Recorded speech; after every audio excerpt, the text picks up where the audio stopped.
What we really would love is if you do have questions, please jot them throughout and we'll pick them up as we go along. And it saves you holding them right to the end, because we're going to be covering in this webinar today a lot about advertising and finding the right people, which I think is a massive challenge for multiple industries at the moment. And certainly for the clients I recruit for, it seems to be a never-ending problem. So please jot the questions down and we'll answer what we can. And if we don't have the answers, we will try and go away and find them for you latterly. As Mari said, we're doing advertising for applicants to the agricultural world.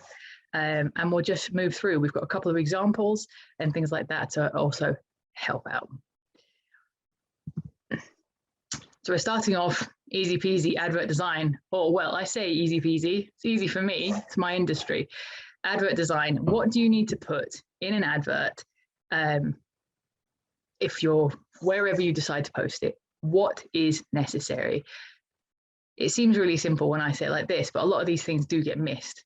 Job title, salary or hourly rate, if that is what you are going to pay, location of the job, hours of the job. And I know that's a tricky one because your hours, if you are a farm, your hours are going to vary dependent on your season, whether you're arable or livestock.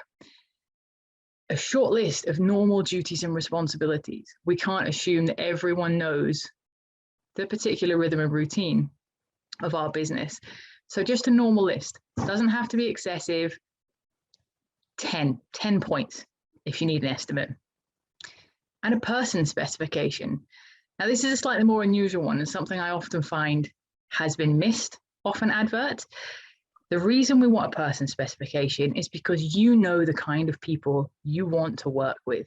And we have to be specific about that. If we're not, we're opening ourselves up to having a range of individuals working for us. Gail, would you like to give us some examples of what is good to put in a person spec? Yeah, I think a person spec, what you should think about is you're looking at the experience that you want people to have, or the knowledge, I suppose, that you want people to have. But are you looking for somebody who likes to work on their own, who is used to working on their own, can manage their own workload, or are you looking for somebody who's a team player, somebody that's happy to muck in and do all sorts of things? And the whole bit about whether people are team players or like to work on their own, we've certainly found in our experience that there are very two distinct camps in agriculture: the people that really just leave me to get on with it and don't get on my case, and then there's the others that want to be part of something. So it's very important that you consider these things when you're going to recruit, so that when you start talking to people, you'll be able to assess yourselves, are they going to fit in? One of the challenges that we face on a daily basis are farmers, employers phoning up saying, you know, I took somebody on 6 months ago, but they're just not fitting in and they're just not pulling their weight and they're not getting on with Jack or Joe next. And it turns out that they've actually identified the wrong style of personality. So with the person spec, just be trying to be as clear as you can about what you're looking for. You'll know the technical skills you want, but what else are you looking for as well? And where do you see this person fitting in within your sort of team as such? Are you going to be asking their opinion? Are you asking them to come with ideas, or do you just want them to come in, do their job and go home? All these things, think about beforehand. And recruitment is expensive. It really can be very expensive. So, I mean, it's better to do the prep work beforehand, I think, with a person spec. Absolutely. Often things that can go into a person spec, to give examples, are having a related agricultural degree or X amount of years of field experience, having a UK driver's license, being able to communicate effectively in English, to be able to write in English, to be able to do particular plans and layouts dependent on the capacity of the person. Those are specific to the individual you're recruiting. We take for granted that we always want someone who's going to be passionate about the job, who's going to want to fit in with our culture. Those aren't necessarily things that the people applying want. They want the job, but are they going to be the right fit? That's where you can define it. The only things you cannot put in a person spec are any points that would be discriminatory. So, for example, you couldn't say, and I'm going to be just going to be really plain about this, so that that it's all on the table. You couldn't say no female, or no females of childbearing years. I've seen that before. It's disastrous. You couldn't deny people of certain religions different break schedules for prayers, etc. You cannot say no disabilities, because that's too wide ranging. However, if you work on a farm, especially if you work with livestock, they have to be physically fit to do the job. So there's ways of saying that, and obviously you can do pre-screening, which we'll get onto, so to ensure that we aren't being discriminatory, but we are being fair based on the requirements of the job role.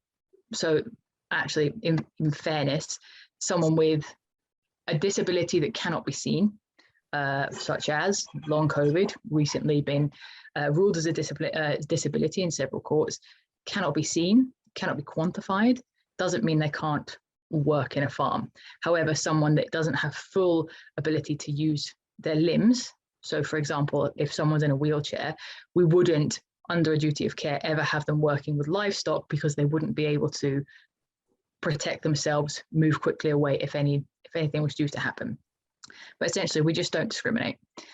One of the things to be very wary of if you do recruit on online portals, because it will flag, is if you specifically say you want someone with 10 years experience.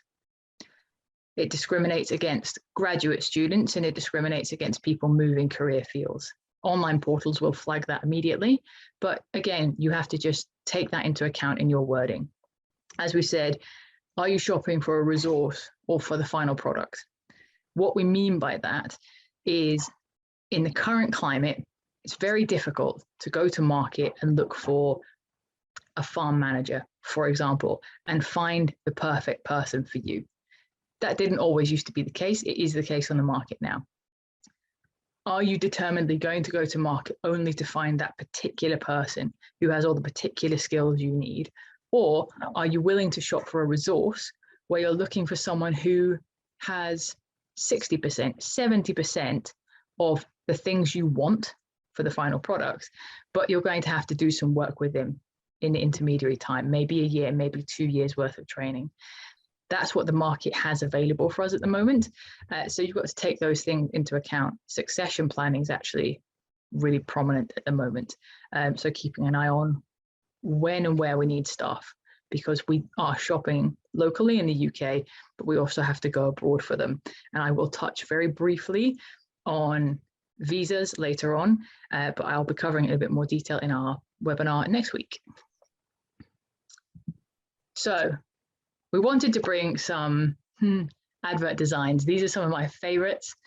So this is an example of one of our clients, and they know it, they gave it to me. I laughed royally when I found out this is what they've been using. This is a poor advert.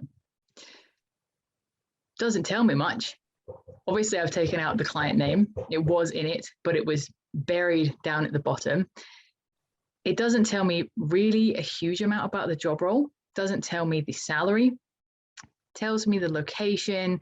Doesn't tell me what kind of hours I'll be doing, what my duties really are going to be, and it's quite restrictive in certain capacities. It doesn't ask a lot of a person, and evidently nobody applies when this advert went online. Gail, have you got anything to add to this ad? It just looks so boring, doesn't it? It just looks so boring, and it's not a boring organization. It's a really innovative organization. It's such a shame that they just didn't set their stall out, and they were absolutely gutted when they didn't get anybody applying for this, I can tell you. And we looked and went, oh, really? People need to know what they're going to earn. and they need to know a little bit more about the job they're going to be doing. You know, arable field trials, what does that actually mean? You know, a high degree of self-motivation and initiative. Give some examples of that. You don't have to write War and Peace, but you do need to attract people. And if adverts look boring, actually, do you know something? That's your shop window. That's the way people are viewing your business. And if they see the adverts boring, they're going to think, oh, I'm never going to want to work there. It's just too bad. Even something as simple as the font that's used. Yeah. That's a really old style font. That is the nature of it. Fonts move. And some people might use this all the time.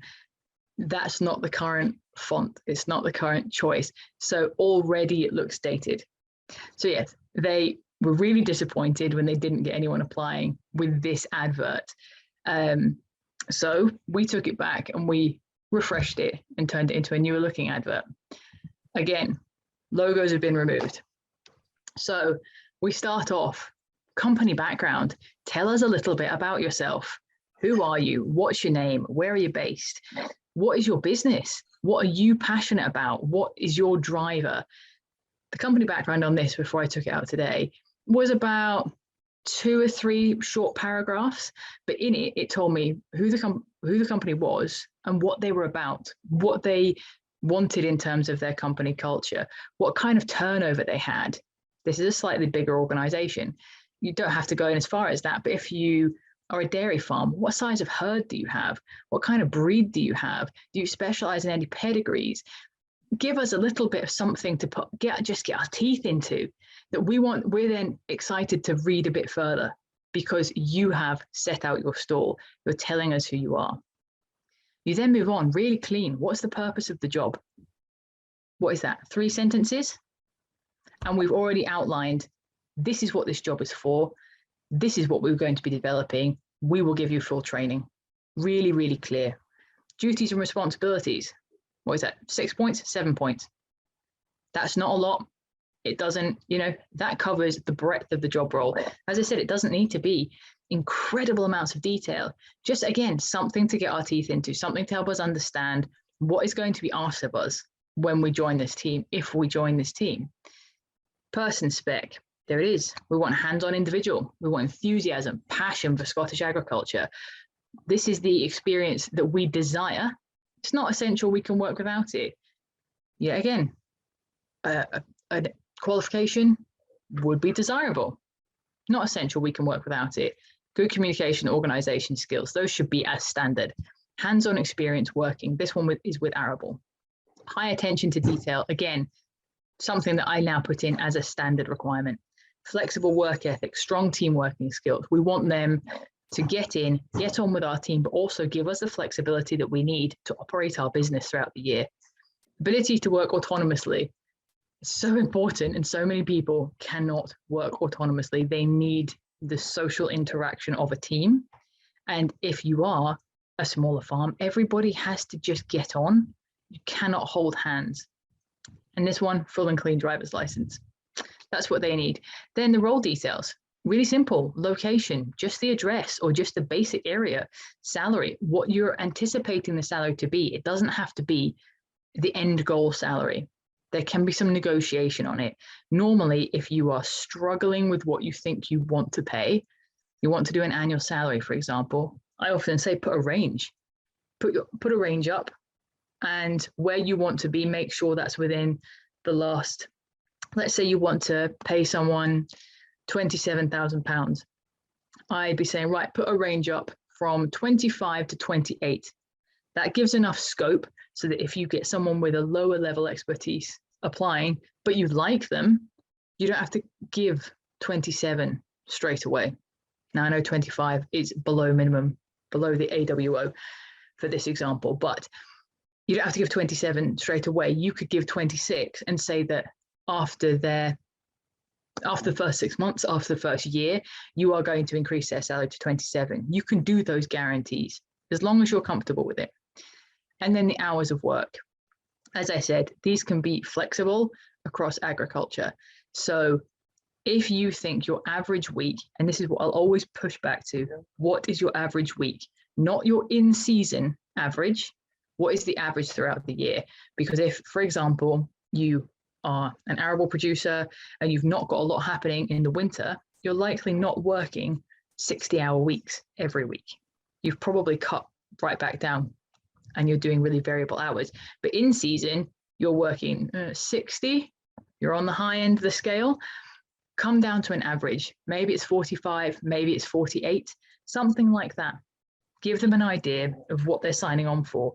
And if you are running a particular rota, so for example, you are doing 10 days on, 4 days off, 8 days on, 8 days off, something like that, you can give an indication of what that looks like in the hours there. The only thing I will say is be mindful of the working time directive. In a 14-day period, they should have 2 days off. Now, not everybody in agriculture sticks to that, and it could end up with some sticky situations if that was ever caught out, because it's a direct breach of the working time directive. So if you're going to put up a rota of some description, take that into account. Gail, is there anything you would add to this one? No, I think it looks looks like a lot of words on paper, but the thing about it is as I said earlier, it's it can be very expensive recruiting people. If you put these thoughts down and these ideas down, it really does give people an understanding of what you're looking for. The one thing I would say though, and this is a gender thing, which is well researched here. Any females reading that list of key duties and responsibilities, is if there's at least 2 that they've never done before, it's quite likely they'll put them off the job. And so we always have to say they're not essential, they're desirable skills that we want, and it's really important. Whereas on the other hand, there can be half of it that males can't do, but they'll still apply for the job and say, oh yeah, that's fine, I can do that. And research shows us that women are far more cautious about going forward and saying that they've got the experience or knowledge to do something.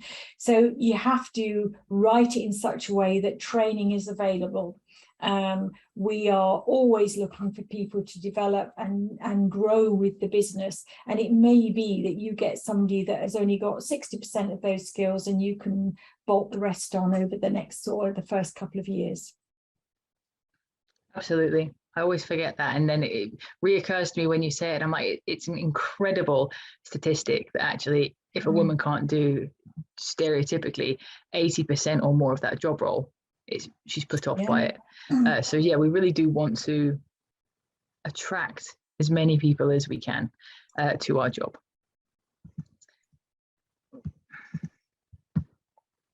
There we go. Slide deck decided it didn't want to work there for a second. Advert location and approach. So once you've got your advert, where do we go? How long is a piece of string? It depends what you want to spend. Okay, so that's the starting gate. For example, if I'm recruiting in Dumfries and Galloway, where am I going to go to recruit in Dumfries and Galloway? There is an excellent local news website, Dumfries and Galloway, what'sgoingon.com.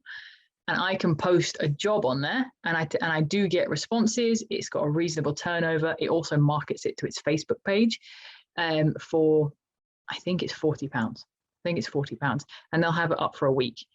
And it's fantastic because it's local. It attracts local experience and knowledge. And oftentimes when I'm recruiting in that region, that's what I want. If I'm recruiting wider field, I'm going to go wider. But if you're looking for locals, go to places where local people who have your skills are going to be. Use local newspapers if that is what actually has quite a lot of traction. Look at local events and shows, agricultural shows especially. There's normally a show brochure that you can sometimes get into, or you can talk to who's organizing it because you've got the job. Agriculture trades through word of mouth. So make sure it's out there that you're looking for somebody. Local retail locations. And when I say that, I mean agricultural stores, feed stores. If you're going through If you're looking for someone with particular machinery skills, use your local machinery ring. They're always on hand and they are all over the place. And they have a huge amount of people that go through them. Then we get to the slightly more tricky ones, social media and online recruitment.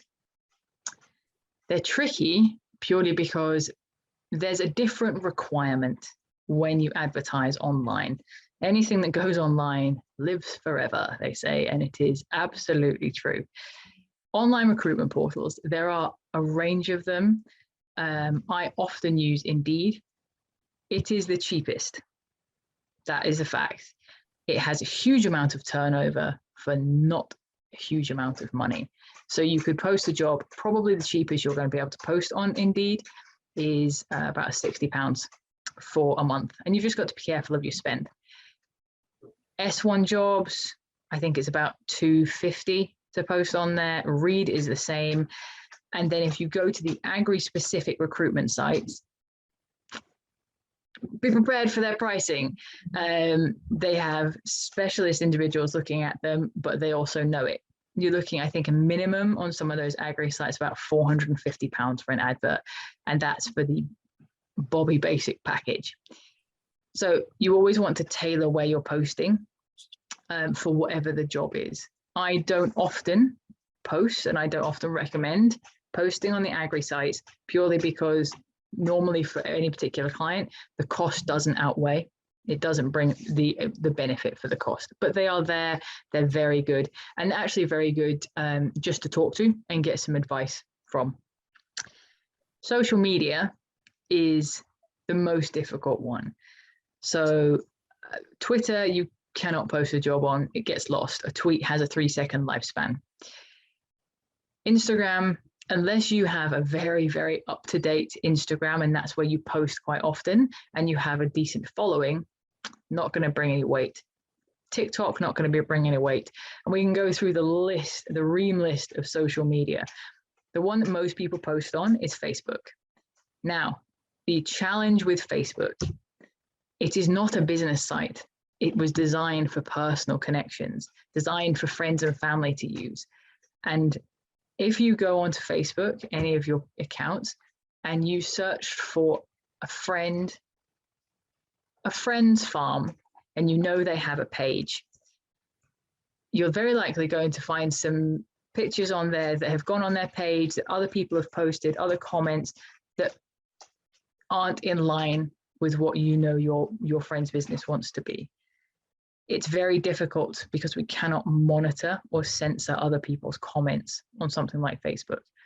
I don't like to use it, but I know a lot of clients who have farms and agri-businesses that do use it, but it requires active management. Any social media platform requires active management to ensure that you are delivering the right messages in the right way. It doesn't mean that you can post, if you've made that wonderful job description and job advert that we just had a look at, you can't post that on Facebook. It's not great for that audience. They won't be receptive to it. We also don't want you to post something milker needed ASAP. Gail had a really interesting comment earlier. What you put out on social media is what you should expect to receive. If you put out milker needed ASAP, $9.50 an hour, you've posted and are looking for a certain quality of candidate. If you put more effort into what your social media post looks like, you're asking for a different level of quality. I am not saying you still won't get a range, but there's different quality levels that go through. So I brought an example, and I know he won't mind. I took it from his Facebook recently because he's been doing a massive push on social media for recruiting on his own site. This is from Duri Farming. They are currently recruiting for a range of individuals. This is their Facebook post. So what has happened? They've got their logo there. They've got a really striking title, Buck the Trend. They are breaking the mold in agriculture. What are the things that are standing out immediately on this? They're doing a 4-day on, 4-day off rota, almost unheard of. And they're immediately saying, we're going to pay £600 a week for that flat rate. And this is how you apply. This is how you talk to us. It's really bold. It's very eye-catching. Social media is a place for imagery because it has short lifespans and people digest imagery. That's why TikTok is so popular, because they're 15-second videos. So these are the kind of things that you want to be putting on your social media. Now you're looking at that potentially thinking, I do not know how to do that. I do not have the time to create that. This is what Maya and I were talking about this when we were designing the webinar. This is Canva, and you can see this is my account. Canva's free, absolutely free. You can create Instagram and Facebook posts right there, and it will take all of a couple of clicks. Click on the one for Instagram post. It basically just means it's going to design a square that's perfectly fit for an Instagram reel.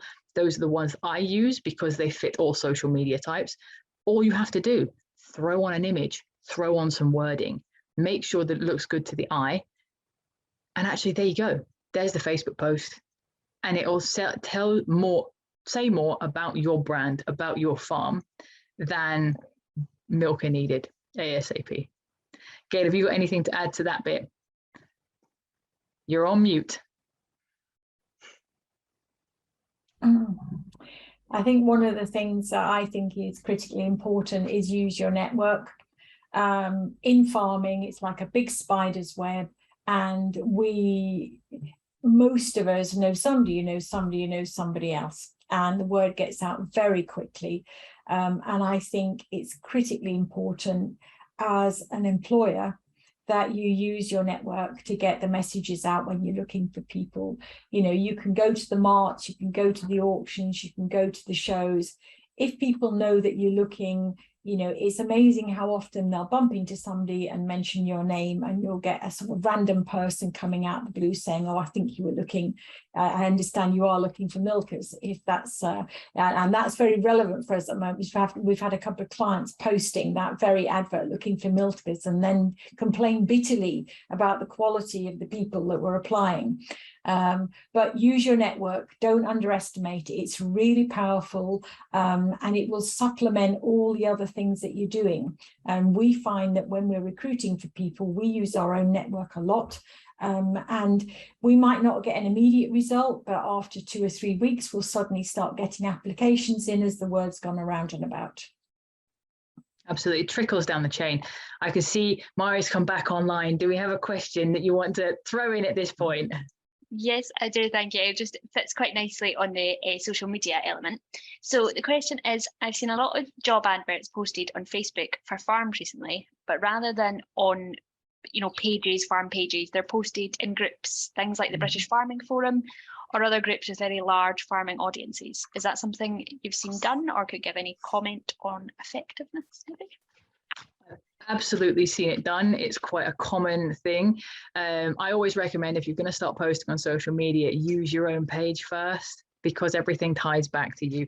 But I have no issue with it. If you are a member of a Facebook group, whatever kind of, there are many farming groups and wide range of groups on Facebook. If you're members of groups and they are active, there's a lot of activity on the feed, then by all means, if they are happy for you to post your job advert on them, do it.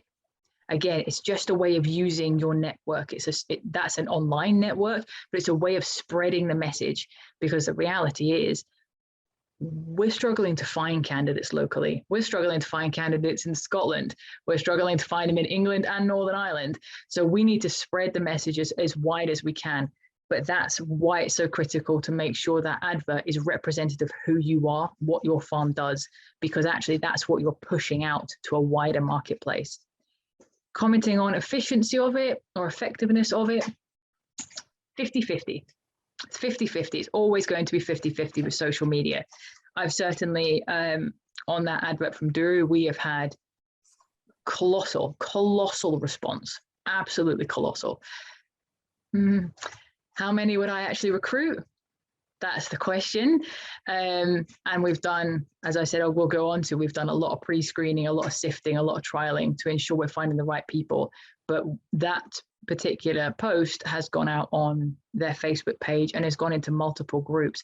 And certainly we have had applications of higher quality candidates from the groups, purely because if you're joining that group, you are interested in that particular sector. You might be looking randomly and be like, someone said, I wish I actually now had the comment. Someone had commented on that particular Facebook post for Duri saying, yeah, bro, job for you. And I was like, oh no, please don't apply if that is going to be, if that's the content of the comment. But when I had someone apply from one of the groups, they actually sent a really great email. CVs aren't hugely popular in the agri sector. I have to say I often push for them because I want to know people's history. But normally I find people from the groups, they are slightly higher quality, and they also have the wherewithal to send an email that says, this is who I am, this is where I've come from, this is what I can do. I've seen you've posted in this particular group.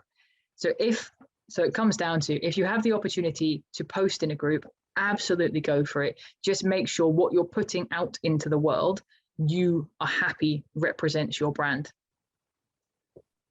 And I suppose if you look at the posting in groups in comparison to what a lot of people do, which is just posting on their personal page, it's, you know, if you thought about it as a scale, I suppose the groups is the next one up, because a lot of people's personal pages aren't going to get them. No, I mean, they're just a personal page. The beauty of a site like LinkedIn, not great for posting agri jobs, just FYI, doesn't move like that, it's too corporate. But the beauty of that site, it tells you when people are first in your network, second in your network, third in your network. And so when you post on there, it'll tell you how many people have seen it and from what areas of your network. If you consider that Facebook is a spider's web, your page is sitting there, it's a little dewdrop sitting there, it only gets as much connection and sight as your connections. That group has 400 times the connections you do because of the way it's naturally linked. But just make sure that the group itself is an active group. There are many groups on there that got set up, posted maybe once a year. The last post wasn't, you know, if you go on and the last post was 2021, nobody's monitoring that page, nobody's seeing it. Therefore, the algorithms just dropped it. And I'm not going to go into a big chat about algorithms because it's two things, but essentially if it's not active, don't use it. It won't bring you any benefit, it's dead in the water. Get on those active groups, and if they're happy for you to post, do that. Super, thank you. That answers that question. Perfect. Thank you very much. Thank you very much for asking the question. Now, what does your farm say about you? Gail and I debated heavily what picture could come up here. And she had found a completely inappropriate one to do with pumpkins. But the thing about it was inappropriate, but somebody had posted it with their job ad on their page. They had. It was a completely inappropriate post. Hilarious. But I decided not to put it as part of this presentation deck because, as I said, if it goes online, it lives forever. That can live forever on someone else's page. So what does your farm say about you? And I've got some examples again, and I've picked on people that I happen to just know the names of. The one thing that applicants want is to know who you are, know what you're about. And you may have in the depths somewhere a Facebook page that was set up once upon a time. If I search on Google, what am I going to find about your company? So I searched on Google. I just happen to know the name of this farm because I've looked it up recently. Company's House. Company's House. Unless the applicant is particularly up to date with how Company's House works, there's not very much in there that's going to be of interest. Also tells me nothing, absolutely nothing about the business. That is not a great shop front because I don't know anything about you. I don't know what your site looks like. There's no images that link to this particular search. I don't know really what you do in terms of farming. I don't know what kind of team you have, what culture you want. It doesn't tell me a great amount. In comparison, this one does. I've searched this, and what they've done is on this right-hand side, where the photo images are and the map images and the details, that's Google pulling that. That's only because, and it's as simple as, they set up a Google account and linked this information to the Google account. So when someone does a search, up it pops. This is their base information. The left one hasn't done that either. So I can't even easily find their contact details, which as an applicant slightly puts me off because I just don't know anything about you. Fern Farm, however, the first thing that comes up is their website. Second thing, their Facebook. And as you can see, it's immediately linked me to videos that have been on their Facebook account. I don't expect everyone to have huge, incredible websites. That's not what I'm saying. What I would love and what applicants respond to, and they really do respond to this, is to set it, as Gail said, setting out your stall.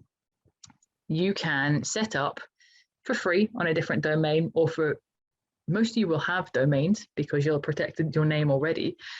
You set up, link it to your domain, a one-page website, and you can use a builder, Wix, Weebly, Squarespace, all of them. You'll have seen the names, heard them knocking about. A one-page website that will then come to the top of the search history that tells me a little bit about who you are. Because normally, if we're looking at farms particularly, and I'm talking about farms particularly, they're generational businesses. People buy into that. They want to know, as I said, even I want to know, as a non-agri worker, what you do.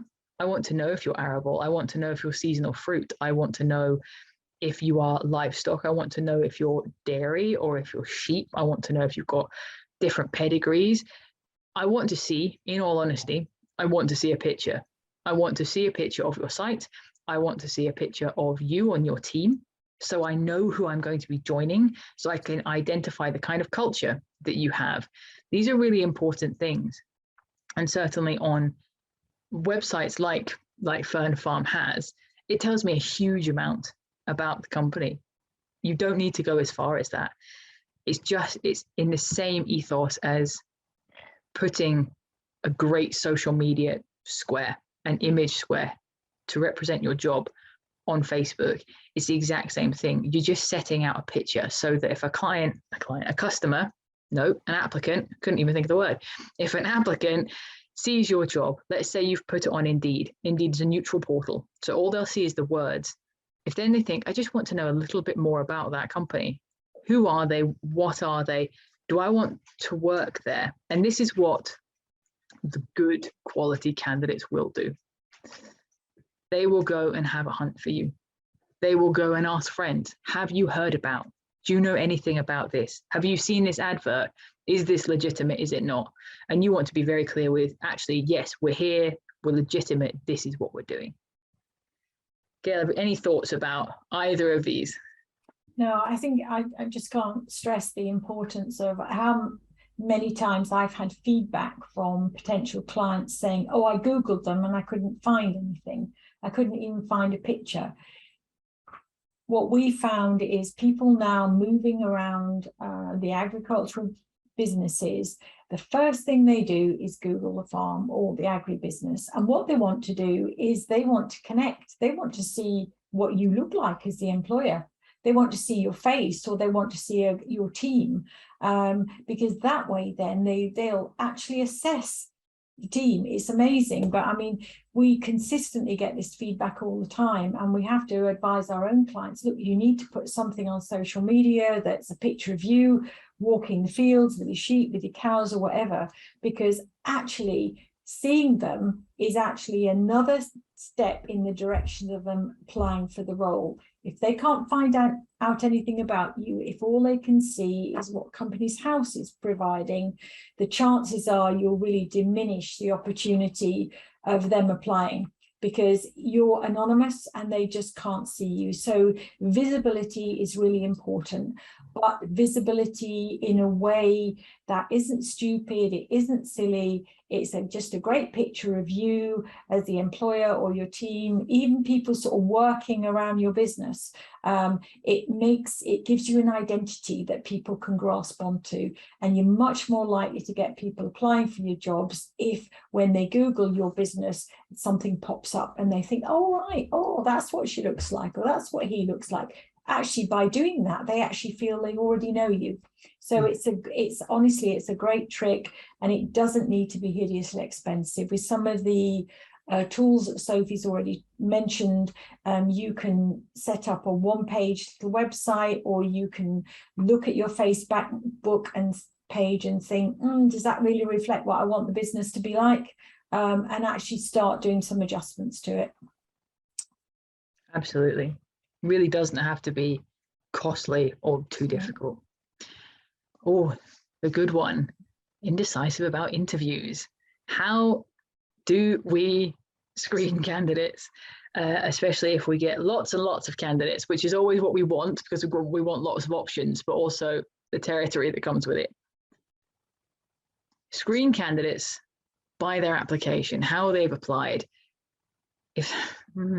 If some have applied, and they do, with,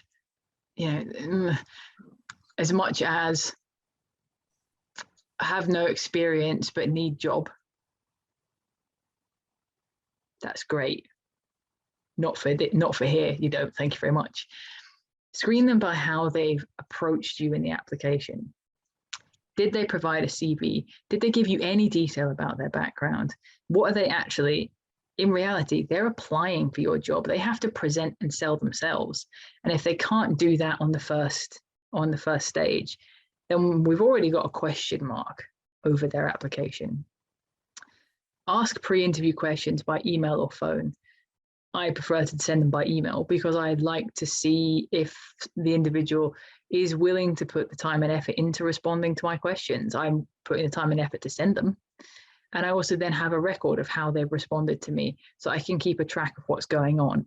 For example, why are they interested in the position? What is their current rota? What is their current salary? Where are they based? You can ask a raft of different questions so that when you're making a decision, you have all the information to hand. I have had people, when I've sent out questions by email, and I'm not talking a lot, 7, 8 questions that don't require a huge answer. I've had people phone me and say, I can't be bothered to write it. Can I just tell you on the phone? And I've gone back and said, I'm afraid not. My client has requested that this is the process we follow. And they've refused then to answer the questions. But that told me more about that candidate than the answers would have, because it showed me the level of effort they're willing to put in. And it showed me that actually that request, which is quite simple, was too much for them. So actually, they're not going to be a good cultural fit. They're not the right fit for the farm that I'm dealing with or the client that I'm dealing with. Once you get past pre-interview questions and you're happy with the response, organize a walking discussion around your site. If they're local and this can be done, this is the best way to do it. You can do, if they're not local, you can do a Zoom interview, the delightful Zoom, or a Teams or a Skype or whatever your preference is. You can do an online interview. They have absolute merit. The only challenge is when you're working in a physical business, you want to see how the person moves, how they react, how they communicate in person. It's very easy to have an interview persona that you can turn on and off for a screen. It's very difficult to maintain that when you're on an active site. And we always say, don't have a sit-down interview. This isn't a corporate environment. Have a walking discussion. Walk them around the site. Show them aspects. Get their involvement, but ask them questions as you do so. Keep everything dynamic and easy. A lot of people don't like interviews face-to-face. It makes both parties feel slightly uncomfortable. So actually, when you're walking, you don't need to be staring at each other. This is just a discussion and a conversation. You can also do, as Gail rightly pointed out and we put on the slide, do a knowledge check. You can sense check what they are telling you versus actually what they're doing in person.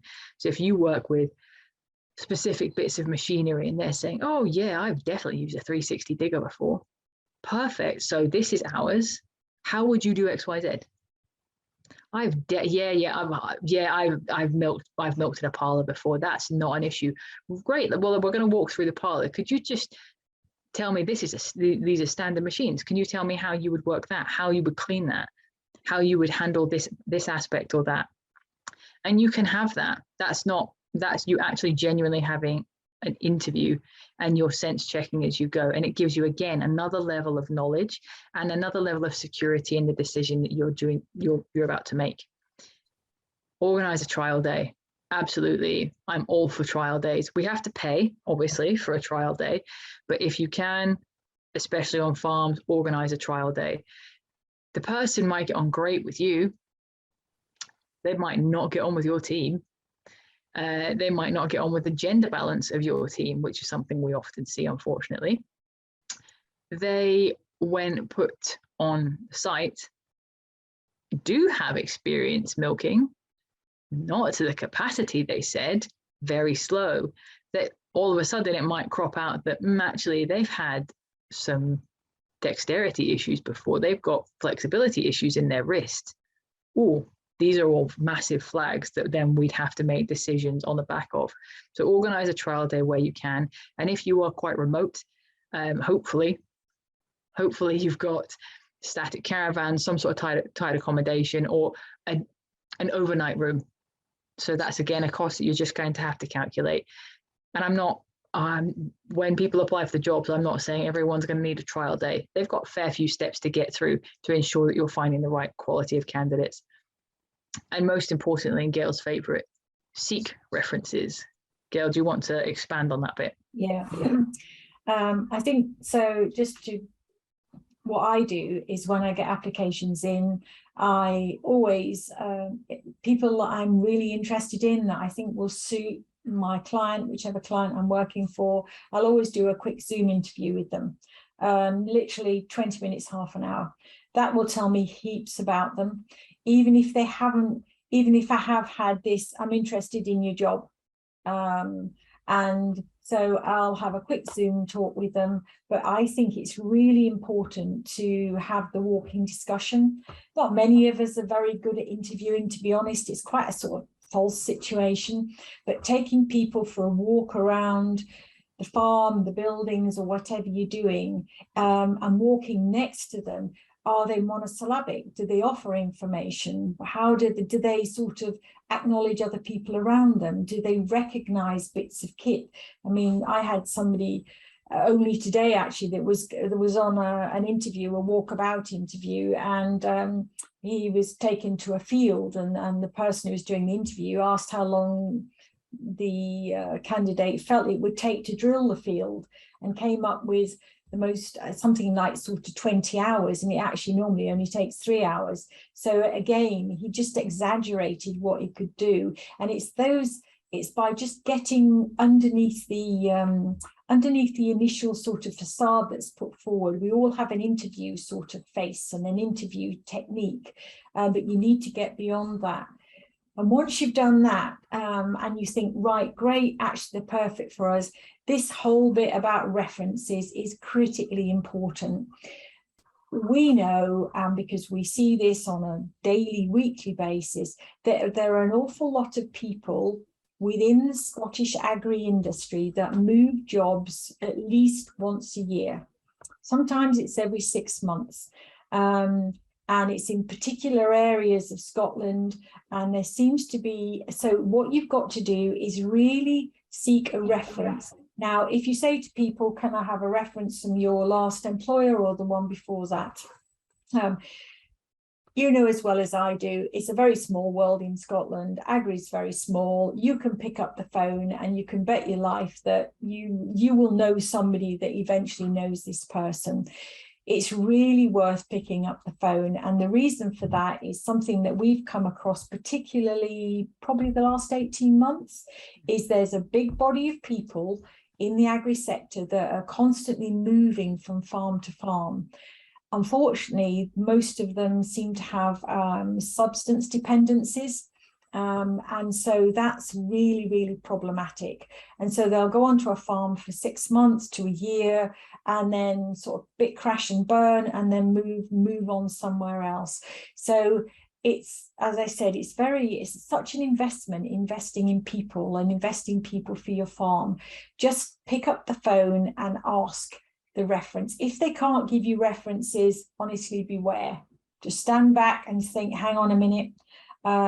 And people that are genuine and really want to work with you, they'll give you references. And it's so simple to pick up the phone and just say, you know, I understand that Jack's worked with you over the last couple of years, you know, can you tell me what he was doing, just a little bit about his role? You don't need to ask anything too personal, but actually the person on the other end of the phone, if the guy's done a good job, or they may have even fallen out a bit, but you'll get the truth about it. And it's really important that you do that final check. We ourselves carry out not only telephone references, but we do the written references as well. We certainly find that in the agri sector, people aren't keen to do written references at all, because you've got to write the reference, send it off, and then wait for somebody to come back to you. And in actual fact, it's pretty difficult to find good workers at the moment. So you need to speed up the process. But if you are genuinely going to offer somebody a role or somebody a job in your business, try to get a reference. It really is important. Absolutely. And actually that brings us on to our last slide of the evening. There we go. The things to beware. Beware of frequent job hoppers. There is something afoot with them. Why do they move so often? What is happening? And as one of my clients says, they may be crazy. So we watch out for things like that. Take note of an applicant's location. Please do this, as visas may apply. Don't get too far down the road chatting to someone who you really like the sound of, all of a sudden to find out they are based in South Africa or the Philippines. They're applying to a lot of UK jobs at the moment because a visa will apply, and that will take you down the whole route of having to become a sponsor and having to sponsor them into the UK and pay for that visa, and that's going to set you back about £5,000 ballpark figure. Slightly less than that, slightly more than that, depending on which way you go. Support for their application, as in, do they provide a CV? Do they provide you background? Do they answer those questions? Checking their literary skills. I can't even speak anymore, so that's telling me what time it is. You're checking their skills, and these are things that you will need to know, because they do need to communicate with you, verbally, written. They need to be able to understand their pay slips, understand instructions, understand rotas, understand policies, particularly health and safety policies. So they need to have these skills as basic. Does the worker have baggage? And this is a question I always ask in the pre-interviews. Do they need to relocate? If they need to relocate, who is coming with them? Because all of a sudden they've got 10 dogs, 2 horses, a family, and they're trying for a new baby, and you think, oh, that isn't all going to fit in my static caravan. So be aware of who they're locating with and how you can feasibly take that on board. Also, you can ask this: do they have any underlying medical conditions that you should know about, or are they on any current medication you should know about, or do they have any allergies you should know about? People have to be upfront about this, because actually, if they applied for the job and they said, no, nothing's wrong with me, got into the position, and all of a sudden they've got XYZ, there's been a massive falsehood in their application, because we have recruited them on the basis that they were physically fit for this role. If we know about some of these things in advance, we can just take them into consideration as we're making the decision, because actually someone could have an underlying medical condition, but actually it might not be an issue. We can always check that as well by doing a pre-work health assessment through an occupational health therapist. Very highly recommend doing those kind of things if you've got concerns. And does the worker have tickets or qualifications? We're finding a lot of claims going through the wages board at the moment, where a worker has suddenly claimed that they've had a ticket or a qualification for X amount of time. And if you know the AWO, it says that those kind of workers should be paid an additional rate, and it's turned into a massive back claim. Be careful of what they do have currently or what you're asking for, so that you can make sure that the wages you are offering are suitable under AWO, if that's how you have to pay, because actually that's restrictive. It's restrictive when it comes to salaries, hours, etc. I know it's complex, and I think we have discussed it before, but we can always discuss it again. Gail, have you got anything to add to the beware list before we wrap up for the evening and take any final questions? No, the biggest thing I've fallen foul in the last 2 weeks of people. One, found this fantastic farm manager for one of our clients. I was really thrilled, and everybody liked him and thought he was great. Then all of a sudden he breeds chickens, and he's got about 30 chickens that he needs to relocate with him, and needs a piece of land, and it all needs to be fenced in.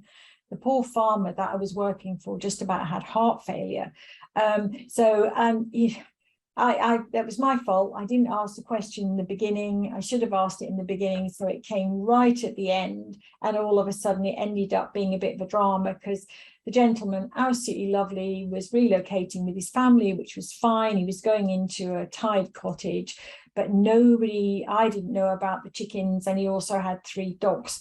Now, even the dogs were used to, but this big chicken family. So it made me just a little bit more aware that I need to ask that question up front, to be honest, and not just assume that people are just, either moving themselves or moving just with their sort of their partner, spouse, and any immediate family. It seems to be more and more that we've got horses. We had goats a couple of weeks ago, didn't we? Or somebody had sort of pygmy goats. Yeah, 4 goats that they wanted to relocate with. We checked that fairly early days, because what you'll probably know yourselves, that when you meet somebody and you think they're great for your business, you get quite excited and you just want them to join. And if all this stuff comes out after the event, you're frantically trying to work out how you can fit it into your business, how you can make it work. So as I said, that was my fault. I didn't ask the right questions in the beginning. This is all off guard. Yeah. That's all we have for this webinar. So if there are any final questions, we're more than happy to take them now. Otherwise, you can send us a barrage of questions through Mari. I'm sure she'll be delighted by that. Otherwise, we're back next week at hopefully 8 o'clock. Maybe not, depends who books the Zoom again. And we can take more there, because we are expanding on these topics. Thank you very much to you both. And yes, it's already on my list to make sure that nobody else got my slot next week. There's just a couple of last questions here. So we'll start with one. So you mentioned going through your presentation, setting up a Google account. Can you just give a bit more information as to what that means, or is it quite easy to do? I love these questions. These are all the high technical ones I would have to go and check my notes on. It is quite easy to set up a Google account. You probably actually, if you go onto your PC or Apple Mac or whatever you choose to use and go onto Google, you probably will already see on the top right corner your icon. If you don't, you can log in there, set up yourself a Google account, and what it'll do, it'll immediately ask you for things like, do you have a business? Do you have a mobile phone? Do you have this? It'll try and link the details together. But there are excellent, and Gail is a massive fan of these, there are excellent short YouTube videos that tell you all the details that I do not have to hand, and they're really, really easy to set up, but worthwhile linking your business to Google. That's super, thank you. So there's another one here. It's the total lack of applicants that seems to be a major issue across the board. Are you aware of any government or other body incentives to encourage this? Oh, I would love to say I am, but there is nothing as of yet. We've been working with Job Centre and they've got nobody. And if they do, they're not suitable for the agri farms that we are certainly working with. We are feeding back actively, and so are the clients we're working with in agri, to local SMPs, to the local job centres. We're keeping in quite high contact to try and evidence the lack of applicants. Unfortunately, at the higher levels of the government, they are not as aware. They believe that there's a lot of people in the market because of the unemployment rates. What they're not taking into account is unemployment rates versus sector demands. And as much as they're encouraging us to be flexible, there are restrictions with our particular industry on how flexible we can be. Normally, if you're a small business and you're looking for someone to join, you need them to be able to hit the ground, if not fully sprint out running, they need to be able to do a good 3-legged race. And at the moment, we're struggling. There are applicants out there. Knowing it, I've got them coming in every day to my inbox. There are applicants out there. It depends how flexible you can be, what options you can give, and they will find you. I've got applicants coming from all over. A lot of them just don't have experience in the particular industry I'm looking for. That doesn't mean I don't interview them and look for cross-reference skills. If you've worked with, this is, now you're gonna have to bear with me on this one, but if someone comes to me and say, I've got no experience in dairy, but I've had a lot of experience, I used to be an equestrian, I've had a lot of experience with horses. They can't work at a parlour. Point one, let's see what cross skills I can get. They can clearly, they've got animal handling skills, they've potentially got animal breeding skills, they've potentially got all of that. Is this something I can train in? And that's where it comes down to shopping for resource or final product. I can just tell you that just over the last 18 months, we have really, I mean, the shortage of workers is tangible. I mean, it's absolutely tangible. We have looked across the armed forces to see if we can attract people coming out of the Army, Navy, Air Force. We've had a little bit of success, but not a great deal. We've looked at the prison services for people coming out that have offended on certain sort of minor offences but need a role. We couldn't really make that fit because of the level of supervision that's needed.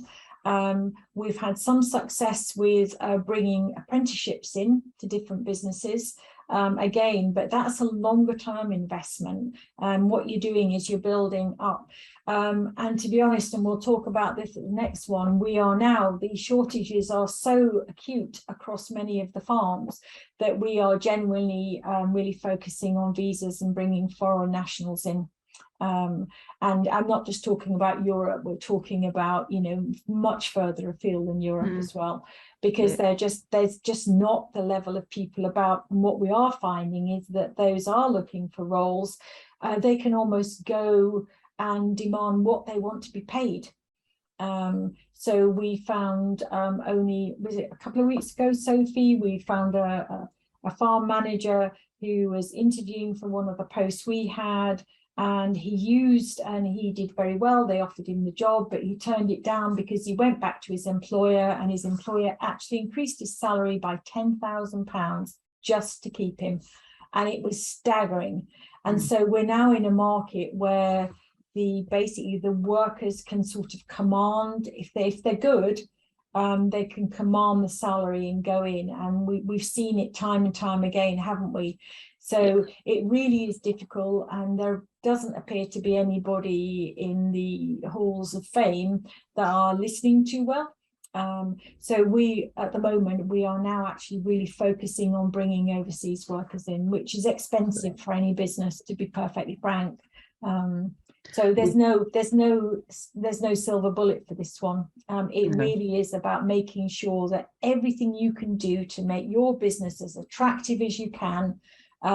You're taking all those steps that we've talked about on social media, on messaging, on your own network. Critically important, more so than ever, I think. And you're using your own connections to shout about it. So going through the NFU Scotland's, the AHDBs, your rings, whoever you're linked with, going back and shouting and saying, how can we talk more about this? How can we push policy on this? How can we get more support?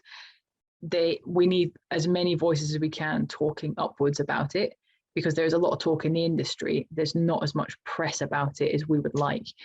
So actually talking to these organizations who can start pushing this commentary forward, because they know it's happening. Oftentimes they're screaming out for farmers to come to them to really explain the issues they're going through and the problems they're having. So it's all about talking about it until we can get some more oversight on it. That's super, thank you. Well, that concludes all the questions that have came through for tonight. So I'd just like to thank Gail and Sophie very much for their knowledge and expertise that they brought to you tonight.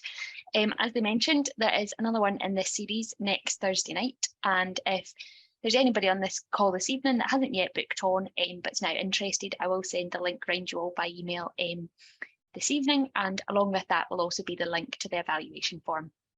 Zoom may well send it automatically, but I will just put it in the email that I'm sending as well. And it would be much appreciated if you could take your time to tell us what you've thought of tonight, as that will help inform future webinars. And also these webinars are funded by the Scottish Government, and they're always very interested to hear how people find them.